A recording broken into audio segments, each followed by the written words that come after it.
Good evening. I'm Erica Bourgeois, and welcome back to The Woman Factor. According to the American Academy of Pediatrics, more than 3,500 babies in the U.S. die suddenly and unexpectedly every year while sleeping, often due to sudden infant death syndrome, or SIDS, or accidental death from suffocation or strangulation. Joining us today on The Woman Factor is TGMC Women's Health Director Kerrie Redmond and Louisiana Department of Health Maternal and Child Health Coordinator Nicole Soudelier to help us better understand SIDS and what parents can do to prevent it. So thank you ladies so much for joining me tonight and welcome to the show. So can you please explain what SIDS is? So there are actually several different death classifications for infants less than 1 year of age. The public may be the most familiar with SIDS.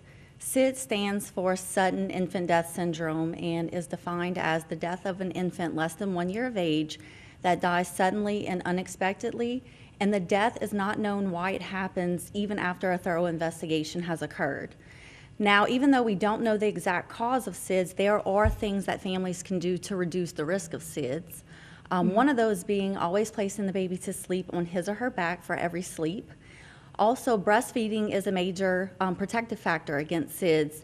Also, avoiding smoke exposure during pregnancy and after delivery is really important as well. So there's another classification of deaths that we would like the public to be aware of, and that's called sudden unexpected infant death, which is the death of an infant less than 1 year of age, again, suddenly and unexpectedly, but unlike SIDS, after a thorough investigation is performed, there are answers to why this baby died. One of the common findings is accidental suffocations. So to drill down a little on that, there are about 100 babies every year that in Louisiana that die due to sudden unexpected infant death cases.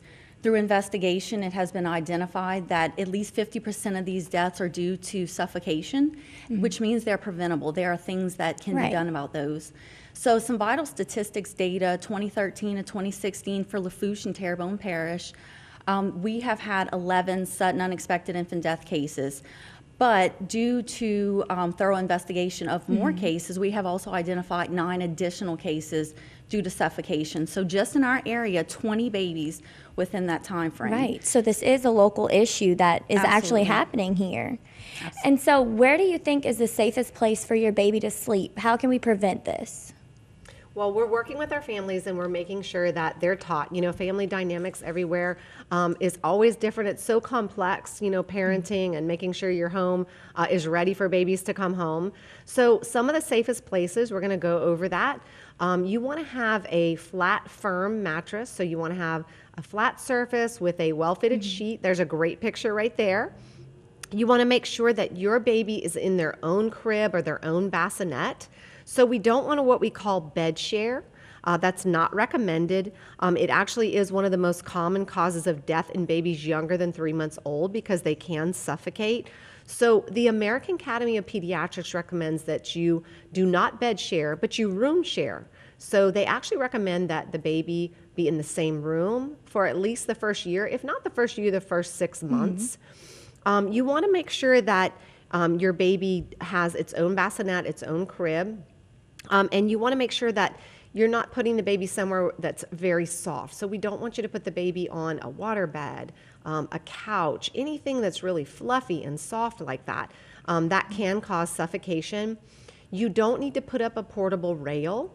You know, portable rails, they could roll, they can get wedged. That also can cause suffocation. They can kind of get trapped. We also want to make sure that all of those things that we think should go in the cribs don't need to be there. You don't need those fluffy bumpers. You don't need fluffy blankets. You don't need all those little stuffed animals in there. Those all can be hazards for babies. So we want to make sure that those are not in the crib. And you also want to make sure that if your baby falls asleep in the carrier, maybe the car seat, stroller, swings, we have swings, that if the baby falls asleep, we go ahead and take the baby out of that and we put them on that flat surface that you see pictured there. So now I know it's important, you know, they say always put a baby to sleep on its back. Can you stress the importance of that and why that is? Right. So research shows that the baby sleeping on the back actually there's a picture right there for you too. They get better oxygen, of course. So if you're sleeping on, if the baby's sleeping on their stomach, They're not getting as much oxygen, and they're also not able to get rid of what we call carbon dioxide. A lot of people believe that if you put the baby on the back, that's maybe a choking hazard. If my baby spits up or vomits, it could be a choking hazard. But as you see in the picture here, the trachea, or what we call, a lot of people call the windpipe, is right there on top of the esophagus, and that's where the baby would swallow formula or breast milk. So if the baby were to spit up, it would have to go against gravity, really, to get into that trachea or windpipe. But as you see there in the picture, if the baby's on their stomach, so now we have it's flipped the opposite way. The esophagus, or where the baby would swallow, all the formula and breast milk, is on the top. The trachea is now on the bottom. So you have that liquid coming down and sitting right in front of that windpipe or trachea, and the baby can suck that down, and what we call aspirate, which can cause suffocation also. And so now, what do you think would help out parents, if their child can roll over and they do roll over in their sleep, what would be a way to prevent that and keep them on their back? You want to answer that, Nicole? Sure. So you always place your baby to sleep on his or her back, but if the baby rolls over on its own, that's perfectly okay. The recommendation is to always just place the baby to sleep on its back. If the baby rolls over, it's okay. And would you say that it's safe to use a pack and play? Absolutely. Pack and plays are a great alternative to the traditional crib. Pack and plays are portable, and just like Kerrie mentioned, it promotes room sharing without bed sharing. Pack and plays are also great for traveling, holidays, vacations, or even hurricane evacuations. It's really important to think, if you're traveling, where will your baby sleep, and to make sure the baby remains safe. And so now, how do you put your baby to sleep safely? So again, you want to place your baby on their back on a firm surface. Again, not on one of those soft, plushy surfaces, or somewhere that they should not be. You want to have light clothing on your baby. You don't need anything around the neck, around the head, nothing, no ties or strings or anything like that. Also, the Academy of Pediatrics does recommend that you can use a pacifier for naps or when your baby's sleeping. You do want to wait if you're breastfeeding at least 1 month, so you want to get breastfeeding well established. And don't worry, if the baby doesn't want to take a pacifier, that's okay. You don't need to force the baby. Right. And if the pacifier falls out while they're sleeping out of their mouth, that's okay too. And I know you were mentioning before, maybe like special mattresses or wedges. We don't need those things. There's really no scientific proof that those things also prevent sudden infant death. Right. So putting your baby on the back and following these things that we're talking about are some of the best things that you can do for your baby. And so now, do you think that a bedtime routine will help your baby sleep? Bedtime routines can be helpful to both parent and baby, but as we know, each baby and family is unique and dynamic. So some things that could help a routine is just giving the baby a warm bath, possibly at the same time every night. You can sing a little song, read a bedtime story, but the most important part of the routine should be making sure that you do put your baby in a safe sleep environment. And so now, how much sleep does your baby actually need? Well, babies usually get about 16 hours of sleep, so they're going to alternate. So they'll probably want to wake up about every 3 to 4 hours. They'll give you what we call some feeding cues that, hey, I want to eat. And then they might stay up an hour or two and then go back to sleep again. And then as they get older, they're going to get in more of a sleeping pattern. Right.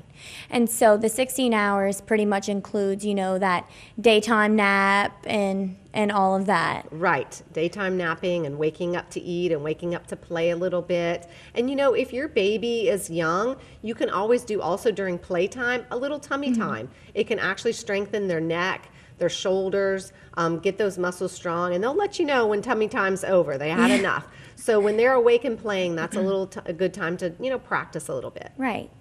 And so how do you think the Department of Health is helping to address this problem? So the state has an ongoing media campaign called Give Your Baby Space, which provides resources to families to create a safe sleep environment. There's also an interactive web game that can be played to test your knowledge on safe sleep on giveyourbabyspace.com. We also have a maternal and child health coalition that we have recently started in this area, and we have a task force that's dedicated to safe sleep in infants to really work with community stakeholders to educate, raise awareness, and start conversations with families about this important topic. And so now, does TGMC offer any classes for new parents on topics like this so that they can be informed? And Absolutely. So we have our prepared childbirth class, which is a great class. It's 6 weeks long. And we also have a teen prepared childbirth class also. When you do come into Terrebonne General, you usually pre-admit around 28 to 32 weeks. We're going to give you some information then on safe sleep. And again, of course, when you leave, we're going to give you a lot of information, and a lot of that is also related to safe sleep and what safe sleep looks like. So now, do you find that a lot of people are participating in those classes and, really trying to educate themselves on these topics? Yes, we find that a lot of people, when they come into pre-admit and they learn about the classes, that's something that they want to get involved in and take the classes. Kind of an eye-opener for them, for sure. Definitely. Well, that's all the time we have tonight for this segment. So thank you, ladies, so much for joining us. Thank you. And don't go away. Up next, we have some guests from Nicole State University to talk about La Pirogue.